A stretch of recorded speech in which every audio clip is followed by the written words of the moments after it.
मैं Subhash Chandra Nehru inter college मनसा छापर कुशीनगर हिंदी सहायक अध्यापक कक्षा 9 के बच्चे अपनी किताब खोल लें। हम आज पढ़ाएंगे अगला पाठ रहीम। रहीम के बारे में बताएंगे, उनके जीवन परिचय के बारे में पढ़ाएंगे। आप अपनी किताब खोल करके देखें। जीवन परिचय देखें रहीम का। रहीम का जन्म सन 1556 ईस्वी में लाहौर में हुआ था। इनका पूरा नाम अब्दुल रहीम खान खाना था। इनके पिता बैरम खां अकबर के सेनापति एवं संरक्षक थे। ये बहुत विद्वान और नीतिज्ञ थे।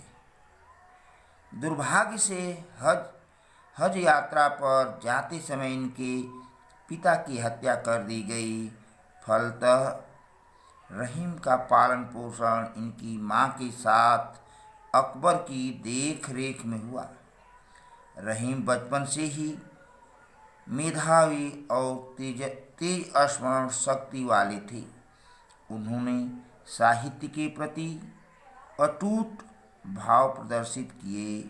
उन्होंने बहुत जल्दी ही अरबी, फारसी, तुर्की, संस्कृत एवं हिंदी भाषा का अच्छा ज्ञान प्राप्त कर लिया। उन्होंने अनेक साहित्य प्रेमियों, भाषा मर्मज्ञों और विचारकों से साहित्य अनुराग प्राप्त किया। रहीम ने पुराणों एवं अन्य भारतीय ग्रंथों का अध्ययन किया, जिसमें हिंदू धर्म और भारतीय संस्कृति में इनकी निष्ठा हो गई। इन्होंने अनेक ग्रंथों का अनुवाद भी किया। इनका अंतिम समय विपत्तियों से घिरा रहा तथा इनका देहावसान सन 1627 ईस्वी में असमय ही हो गया। इनकी रचनाएं। रहीम की रचनाओं में बरवै नायिका भेद वर्णन, बरवै नायिका भेद वर्णन। फिर है दूसरा किया है रहीम सतसई। इनकी रचना है क्या है? रहीम सतसई। फिर किया अगला रचना उनकी है सिंगार सतसई, सिंगार सतसई। उसके बाद किए हैं मदनाष्टक, मदनाष्टक,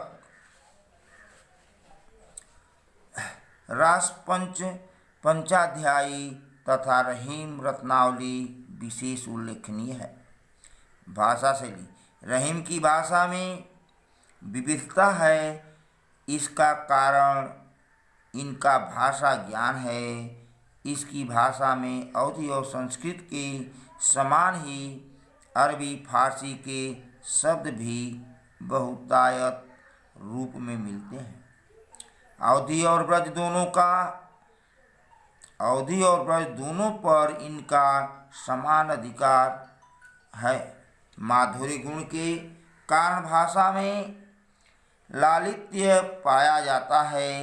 रहीम ने मुख्यतया मुक्तक शैली को ही अपनाया है। इससे इनकी भावाभिव्यक्ति अधिक बोधमय हुई है। रहीम अपने नीति प्रधान दोहे के कारण जनसाधारण के सर्वप्रिय कवि बन गए हैं। इनके दोहे हिंदी साहित्य की अमूल्य निधि है। हिंदी काव्य जगत में रहीम नीतिकार के रूप में, सर्वमान कवि के रूप में सदैव अमर रहेंगे। ये बच्चों रहीम का जीवन परिचय रहा। अब आप इनके दोहे पढ़ेंगे।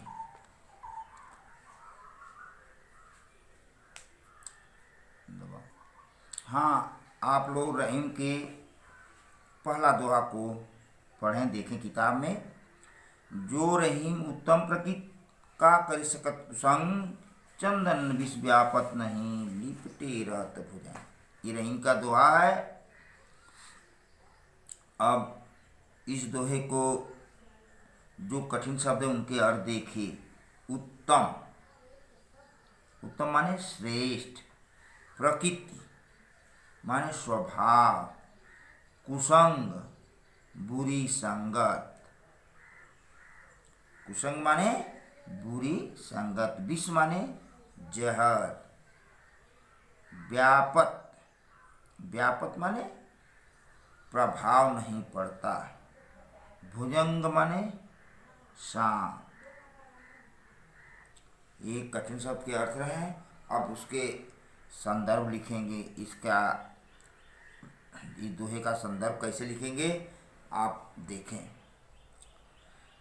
लिखेंगे, प्रस्तुत दोहा हमारी पाठ्य पुस्तक के काव्य खंड के अंतर्गत दोहा शीर्षक से उद्धृत है। यह कवि और रहीम द्वारा रचित रहीम ग्रंथावली से लिया गया है। ठीक, इतना ही, बस 2 लाइन का संदर्भ लिखेंगे। प्रस्तुत दोहा हमारी, पुनः देखिए संदर्भ, पुनः एक बार देखिए। प्रस्तुत दोहा हमारी पाठ्य पुस्तक की काव्य खंड के अंतर्गत दोहा शीर्षक से उद्धृत है। यह कवि रहीम द्वारा रचित रहीम ग्रंथावली से लिया गया है। आप प्रसंग लिखेंगे हेडिंग दे करके, इसी दोहे से प्रसंग बनेगा। लिखेंगे, प्रस्तुत दोहे में कवि ने श्रेष्ठ व्यक्तियों के स्वभाव, उत्तम प्रकृति तथा चरित्र की दृढ़ता का वर्णन किया है। बस इतना, 1 लाइन का प्रसंग लिखेंगे। प्रस्तुत दोहे में कवि ने श्रेष्ठ व्यक्तियों के स्वभाव, उत्तम प्रकृति तथा चरित्र की दृढ़ता का वर्णन किया है। व्याख्या हेडिंग देकर लिखेंगे। अर्थ क्या लिखेंगे कि रहीम कहते हैं कि जो मनुष्य, जो रहीम उत्तम प्रकृति का कर सकत कुसंग। तो रहीम कवि जी कहते हैं कि जो मनुष्य उत्तम स्वभाव एवं श्रेष्ठ चरित्र वाले होते हैं, उत्तम स्वभाव एवं श्रेष्ठ चरित्र वाले होते हैं, बुरी संगत में रहने पर भी उन पर कुसंगति का प्रभाव नहीं पड़ता। जिस प्रकार से चंदन विष व्यापत नहीं लिपटे रहेंगे, जिस प्रकार से चंदन के वृक्ष पर अनेक सर्प लिपटे होने पर भी चंदन के वृक्ष पर विष का कोई प्रभाव नहीं पड़ता, ठीक उसी प्रकार उत्तम स्वभाव वाले व्यक्ति पर भी कुसंगति का प्रभाव नहीं पड़ता। ये रहा व्याख्या रहीम का। और नीचे काव्यगत सौंदर्य हेडिंग दे करके लिखेंगे। भाषा क्या है रहीम की? ब्रज भाषा है। शैली क्या है? मुक्तक है। रस क्या है? शांत। गुण प्रसाद। छंद क्या है? दोहा। ये रहीम का पहला दोहा रहा। अब आप दूसरा देखिए।